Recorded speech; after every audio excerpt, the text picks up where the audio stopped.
Good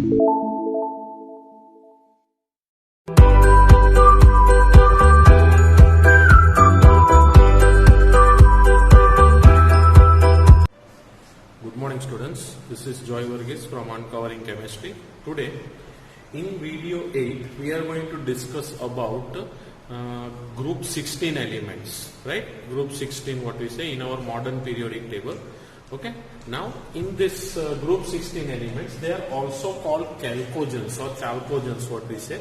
The reason for that to be called is when we talk about the ores of copper, that is copper sulfide or copper oxide, in Greek ores of copper are called what? Chalcos. Understood? So that's why we got the name chalcogens, that is ore producing elements what we call. Now when we talk about group 16 elements, if you have heard about group 16 elements, the first one, it is also called oxygen family. Which family? Oxygen family.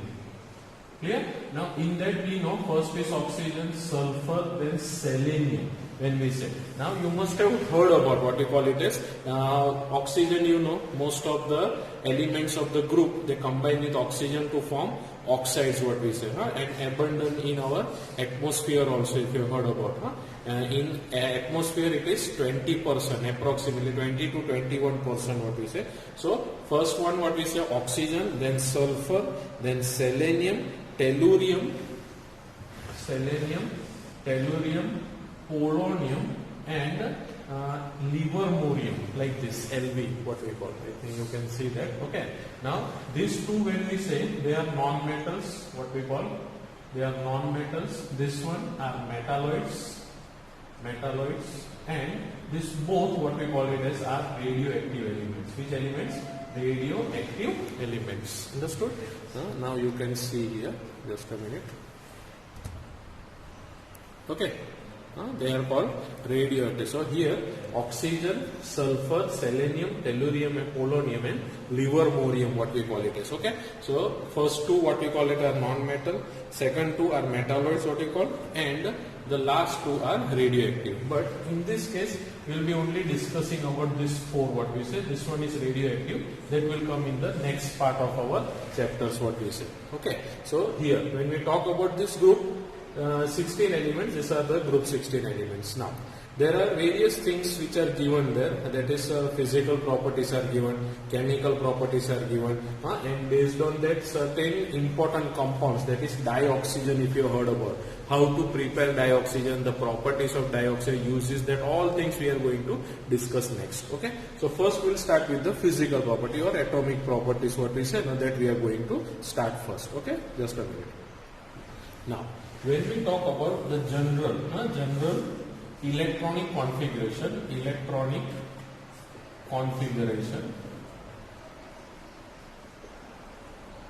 general electronic configuration of what we call it as group 16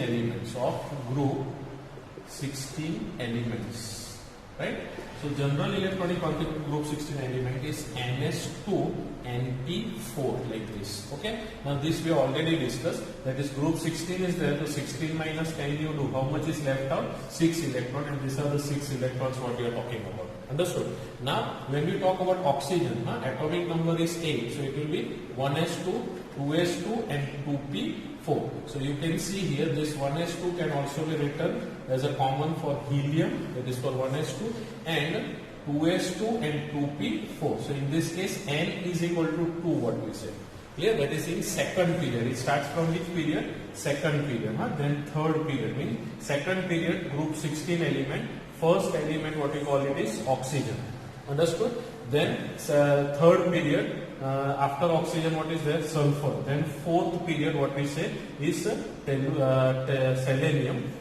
selenium. Then fifth period what we call is tellurium, and sixth period what we call it as is polonium, and seventh period what we call it as is livermorium.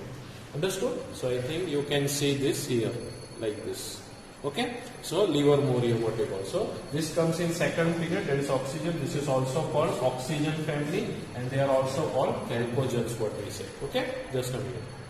Now as we have seen, these first two are non-metals, These two are metalloids and these two are radioactive elements, but they are metals, what they say. Polonium and livermorium, both are metals, but actually they are radioactive. Understood? So these all things we are going to discuss. This one, what we call it as non-metal. Clear? This is metalloid. And this one, what we call it as, it's a metal, but they are radioactive elements. Which element? Radioactive elements. Understood? So these all things we are going to discuss in this. Now, general electronic configuration, what I said, it is NS2, NP4. We saw the electronic configuration of oxygen here. Understood? Now we will discuss about the next part, what is here. Now, when we talk about physical properties of group 16 elements, which element I am talking about? Group 16 elements, what we say. So in that physical property, first one is electronic configuration, that is what? NS2, NP4. Then when we talk about the second property, that is atomic and ionic radii. Ionic radii.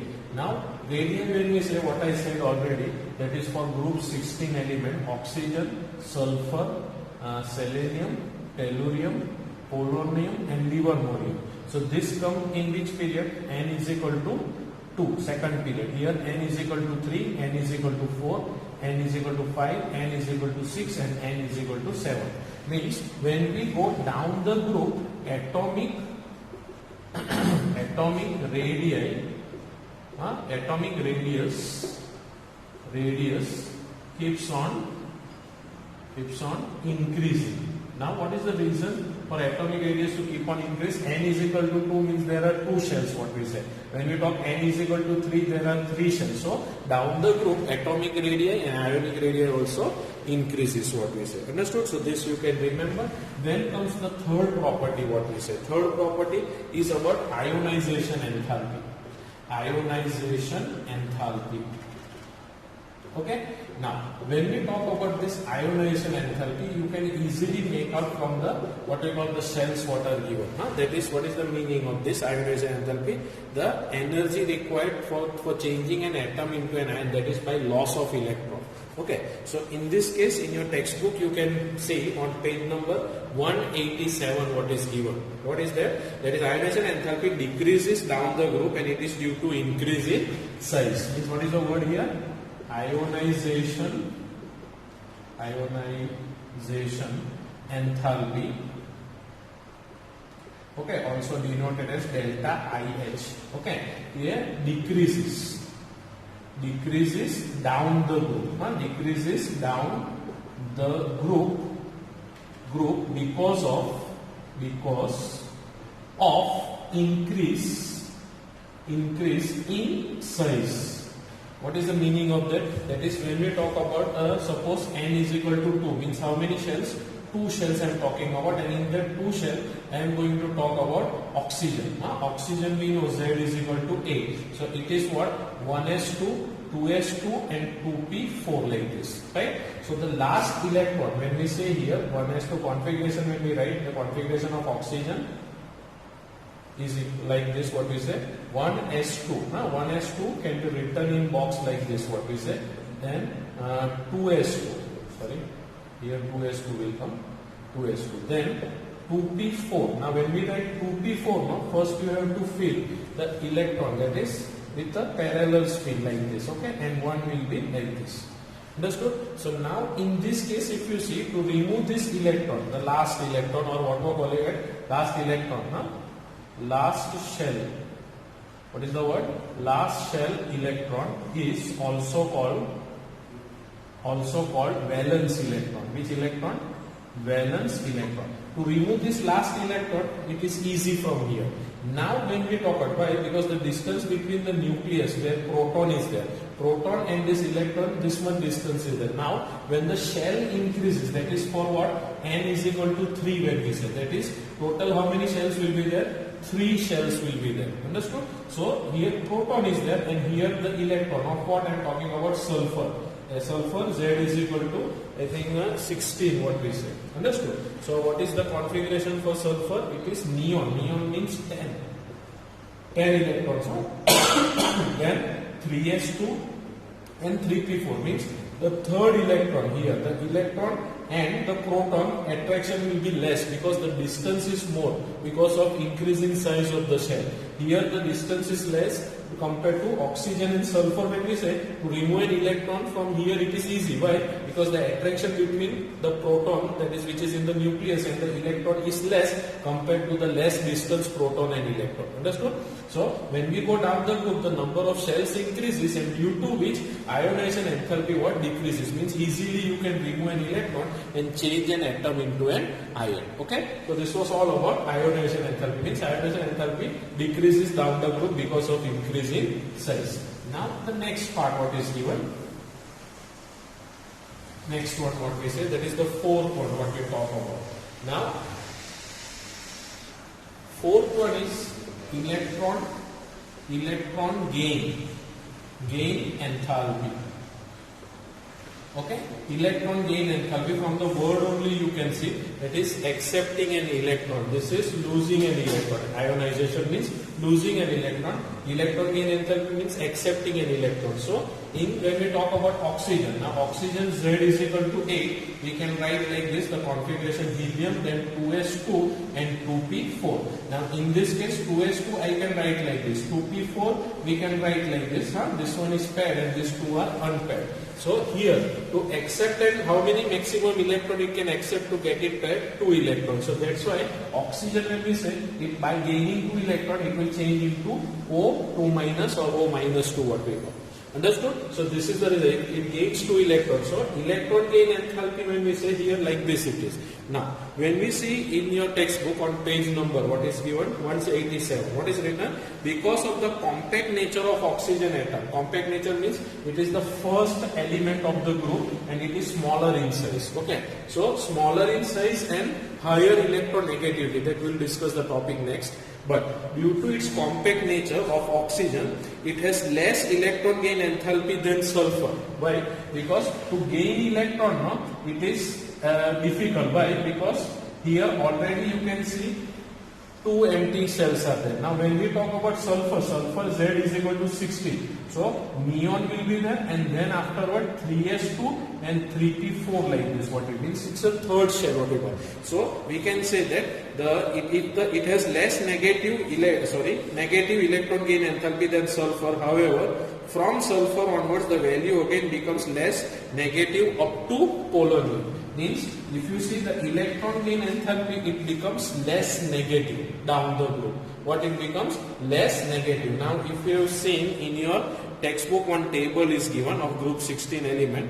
In that electron gain enthalpy are given. So for oxygen, I will write here, just a minute. Electron gain enthalpy for oxygen. Okay.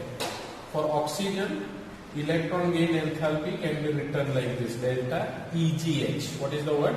Delta EGH is the symbol for electron gain enthalpy. Oxygen, it is minus 141 what we say. For sulfur, if you see the electron gain enthalpy is minus 200. Clear? Then for selenium, if you see the electron gain enthalpy, it is minus 195, and then tellurium, what we say, it is minus, what we given is minus 190. Right? And then for polonium, when we write, the electron gain enthalpy is minus 174. So if you see the trend here, in this case first it is 141, then it becomes what? More negative, means the value becomes less. Because if minus 1 and minus 2, if you compare, which one is the less value? So obviously minus 2 is the less value, minus 1 is a bigger value. So here also, first from oxygen and sulfur, you will see there is a decrease. But after what happens, further it keeps on decreasing here when we go down. Means see, after 200 it is minus 195, then again for tellurium it is minus 190 and minus 174. Clear? Means it becomes, keep on becoming less negative is the word what is given, that is electron gain enthalpy. Then when we talk about electronegativity, that is the last what we call physical property, electronegativity. Clear? Now when we talk about this electronegativity, we have studied what is electronegativity. It is a tendency to pull an electron pair towards itself. What is electronegativity means? Tendency to pull an electron pair towards itself is called electronegativity, right? Now, according to, you will be studying this in other chapters, that is chapter 11th, I think you must have studied about, that according to Pauling scale, the most electronegative is fluorine. Then the second number, fluorine is 4.0, second number comes of oxygen, that is 3.5. So oxygen is the second most, what we call it as electronegative element. And what is electronegativity? It is a tendency to pull an electron pair towards itself. So if you see the electronegative, next to fluorine, oxygen has the highest electronegativity value amongst the element within the group. Electronegativity decreases with increase in atomic number. Remember this thing. Electronegativity decreases with increase in atomic size. Clear? The one reason pulling electron pair, what we call, because first two are non-metal, so they have tendency to gain an electron. Then two are metalloids, so some property of metal and non-metal, and down to what is, that is polonium and livermorium, are what we call it as metals, and they are radioactive elements. So down the group, metallic property increases. Metallic property means what? Tendency to lose electron. Understood? Electronegativity means what? Taking an electron pair towards itself, pulling an electron pair. Okay, so this what we say, no, down the group the electronegativity what decreases because increase in what? Atomic size, what we say. Understood this part? So this was all about physical properties. Now we will discuss in the next video about the anomalous behavior of oxygen, what we say. That is first member of the group 16 element. Okay, that we are going to discuss next. Okay, just a minute. Okay, so in this video we have discussed about physical properties of group 16 element. In the next video we will be discussing about the chemical properties and anomalous behavior of oxygen in that. Okay, so here we will stop our video. This is video number 8. What we have seen, go through that all topics what we have discussed, write it down in your fair book as a ready reference for notes preparation and all, so that you can read during exam, or you can understand the chapter thoroughly, what we said. Okay, if any doubts or any queries, you can contact me on the number provided. Okay, thank you very much.